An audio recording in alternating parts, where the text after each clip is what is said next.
Ladies and gentlemen, I get the microphone, so I hope you'll permit me a moment just to share a few more thoughts about where we are and how we got here, and maybe a little bit of where we go from here. I don't want to get too preachy, but I think it's important that we, with eyes wide open, understand what's happening in our country today.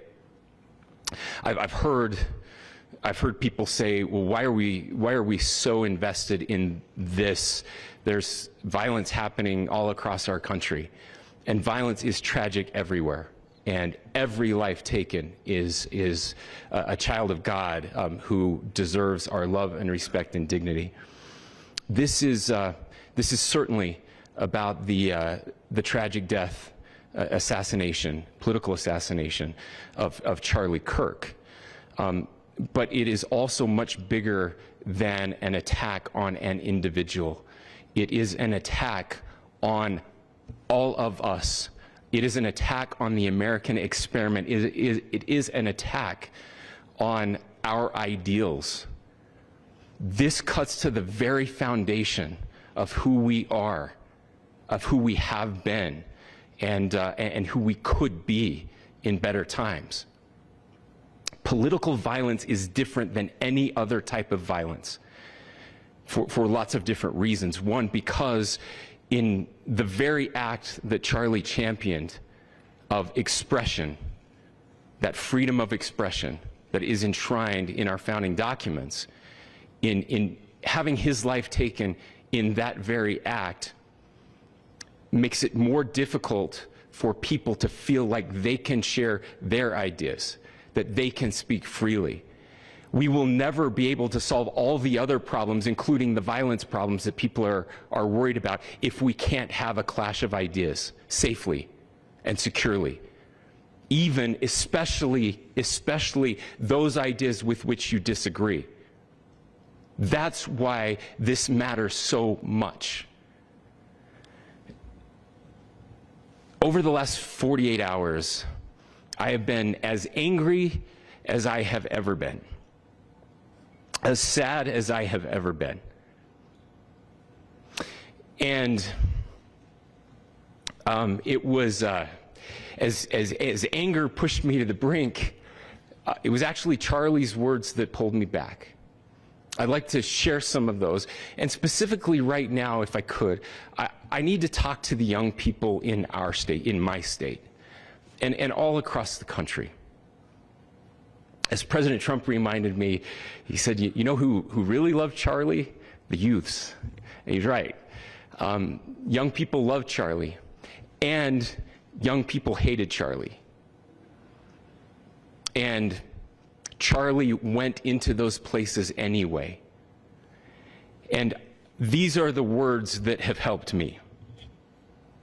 Charlie said, when people stop talking, that's when you get violence. He said, the weak can never forgive. Forgiveness is the attribute of the strong. The only way out of the labyrinth of suffering is to forgive. Welcome without judgment, love without condition, forgive without limit. He said, always forgive your enemies. Nothing annoys them so much. A few months ago, I referenced this last night, Charlie posted to social media, when things are moving very fast and people are losing their minds, it's important to stay grounded. Turn off your phone, read scripture, spend time with friends, and remember, internet fury is not real life. It's going to be okay. He again said, when you stop having a human connection with someone you disagree with, it becomes a lot easier to commit violence. He said, what we as a culture have to get back to is being able to have a reasonable agreement, where violence is not an option.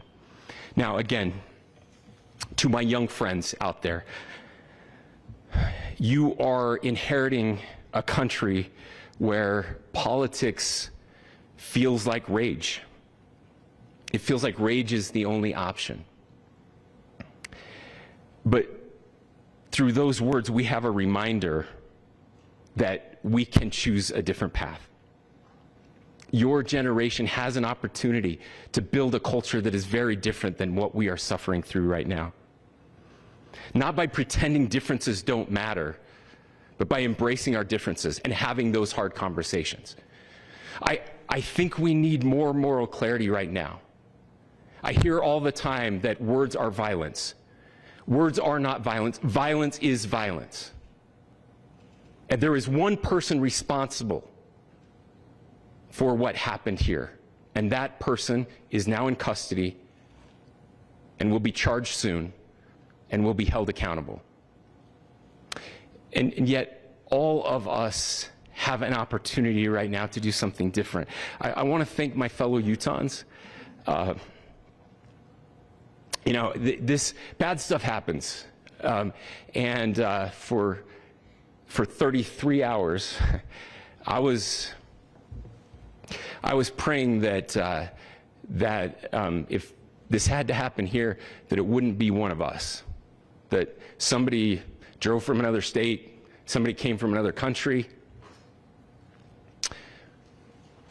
Sadly, that prayer was not answered the way I had hoped for, just because I thought it would make it easier on us if we could just say, hey, we don't do that here. And indeed, Utah is a special place. We lead the nation in charitable giving. We lead the nation in service every year. But it did happen here. And it was one of us. But I want you to look at how Utahns reacted the last 2 nights. There was no rioting. There was no looting. There were no cars set on fire. There was no violence. There were vigils and prayers and people coming together to share the humanity. And that, ladies and gentlemen, I believe is the answer to this. We can return violence with violence. We can return hate with hate. And that's the problem with political violence, is it metastasizes. Because we can always point the finger at the other side. And at some point, we have to find an off-ramp, or it's going to get much, much worse. But see, these are choices that we can make.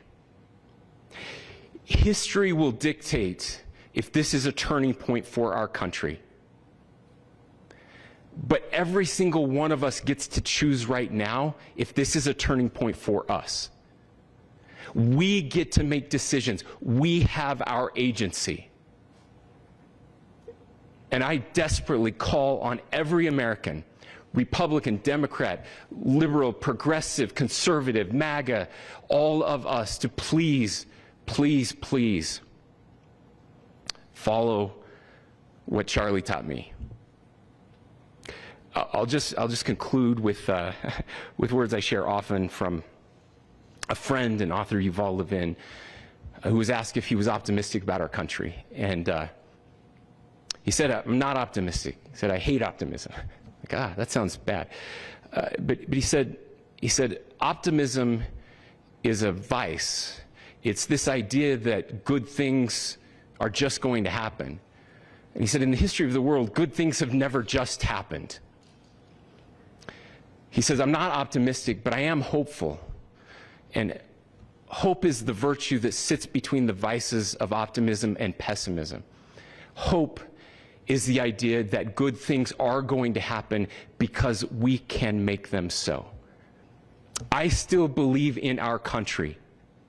And I know Charlie Kirk believed in our country. I still believe that there is more good among us than evil. And I still believe that we can change the course of history. I'm hopeful because Americans can make it so.